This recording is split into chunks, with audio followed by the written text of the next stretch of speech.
My second Dragon Sport interview. We spoke to Harry Reynolds, who won the scholarship, and I'm delighted to welcome Gracie Mitchell into our virtual studio today. Gracie, what's your role with Dragon Sport? So, the opportunity that I've been given with Dragon Sport is kind of an ambassador position. So I just kind of promote and get the opportunity to attend a lot of the Brit Car Championship rounds, to just do a bit of media, to talk to a few people around the paddock, and along with that, I have been lucky enough being given the opportunity on top of the ambassador position to race the Citroen C1s this year with a couple of other drivers who have been picked up by Dragon Sport. And I think the season's definitely coming up on us very soon as we've got our first race. I think it's around mid May, early May, and that's a 24-hour race at Anglesey. So I'm really looking forward to that. That's great. I mean, obviously, we met you on the scholarship. What was your experience like? As a youngster, it's not a question I've asked somebody before, but obviously, a youngster coming out of kart racing and then going into the scholarship interview or the scholarship process with the test and everything Yeah. else. How did you find it? I think originally it was quite difficult. I think even now it still has its like difficult moments because starting cars is similar to starting karting all over again. However, it's just not as you have a bit of a better idea of how it all works. But I think especially the difference in like the physicality of things as well. Obviously, driving a car is a lot harder, especially single seaters. And I think being quite obviously a young person coming from karting into cars, I think especially at the Dragon Sport Scholarship, everyone was very supportive, and they were just all there for you and just really learn a lot about what it kind of means to be a racing driver in cars, and they just really help coach, especially when it was the on track things. And from my media, I've never had media kind of tested on my media ever. So I was like, oh god, I don't know what to expect. But I think overall, like the feedback really was really good, as I could really like grow on it and kind of recognize my strengths and weaknesses. We weren't too scary, were we, on the media panel? No, not at all. I think it can be as nerve wracking for us because we've got to get it right. People pay to enter these scholarships, so you want to make sure that people get value for money. And it's for me as media, you've got to be open with people and try and get the best out of them with the best questions you can, get to know people. And I think we did that with yourself.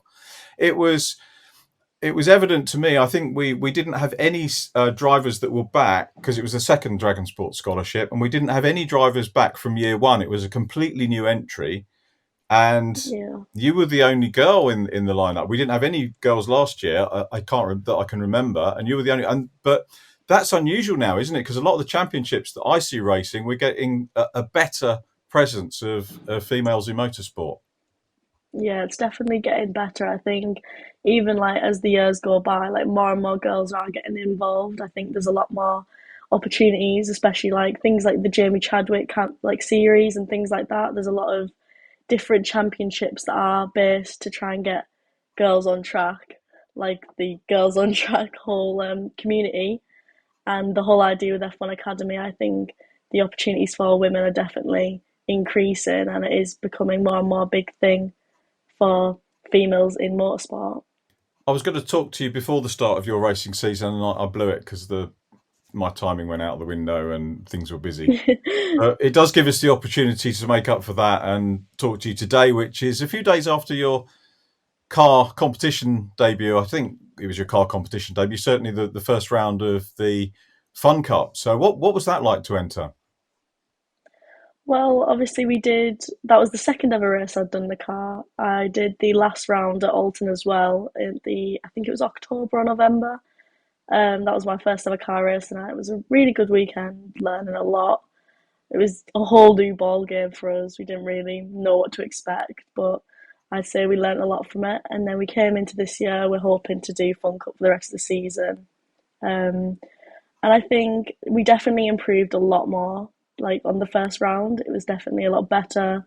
Obviously, I had a new teammate, Rob Croydon, and he was very supportive. And Morpheus Motorsport, they were also super helpful. even with just calming me down from the nerves because it was my first time actually starting as well. And as you know, Fun Cup, they do random grids, and we got put fourth on the grid. So I was like, oh, great, first car start, and we're right up there. But I think although we did realise that we did have a few engine issues, which hopefully we'll kind of figure that out and get it ready for the next round at Croft, not so long away. I think overall it was a really good weekend, even if the result overall didn't really have the best outcome as what we wished. But I think deeper into it, I think we did it very well. It's endurance racing, isn't it? And the endurance racing ethos is not just about each individual event. It's about how newcomers like yourself learn your way into the formula over the course of your career. So, well done for doing that. How much do you think you learned? Because obviously the last round you mentioned, and apologies, I'd forgotten you did the last round. I didn't work on that one. But how much did you learn, obviously, and how good was it being at the same track that you finished that last year, or that you started that last year? I think it was definitely useful that it was in a way back to back with the same track compared to the first round because obviously we just kind of got the opportunity to just pick up on where we left off. And obviously over the winter I'd been working hard, obviously on the same, just trying to get them times down and applying it like in real life on the track. Obviously there is still a long way to go to improve, like with no doubts. But it definitely did help that it was at the same track and you kind of already had an idea of where I even needed to go and the way it went round. And now you're looking forward to the next round. I'm actually working at the next one, so we'll get to say hello again at that one, which I'm looking forward to. Yeah. And the C1. So how are you going to juggle the two projects? Because you've got to presumably got to get to grips with the C1 and the teammates in there as well. Because it's not just about the driving, is it? It's getting in and out of the car and strategy and all sorts of different things that you have to Yeah. consider in long distance racing. Well, I think luckily, I think the idea with the Citroen C1s is that we're not looking to do every single round. I think we're just going to do a couple of them just to get the whole team like a feel for doing C1s. Obviously, a big race coming up, the 24-hour, which is certainly one of the longest races you can ever do, really. Obviously, I've done the 24-hour in karting twice in Le Mans and England, and that went quite well, even though it was definitely very long and felt like it was going on forever. But I think juggling between the two, I think it won't be that bad, as I think because we're more flexible with the C1 rounds and not kind of committing to the whole thing. I think it definitely will be quite easy, and especially because they're both endurance as well. It's not like I'm trying to juggle kind of sprints and endurance, so I can kind of base all my training on that endurance and being able to like core mentally and physically for a very long time. Have you any experience of Anglesey yet? Have you been up there yet?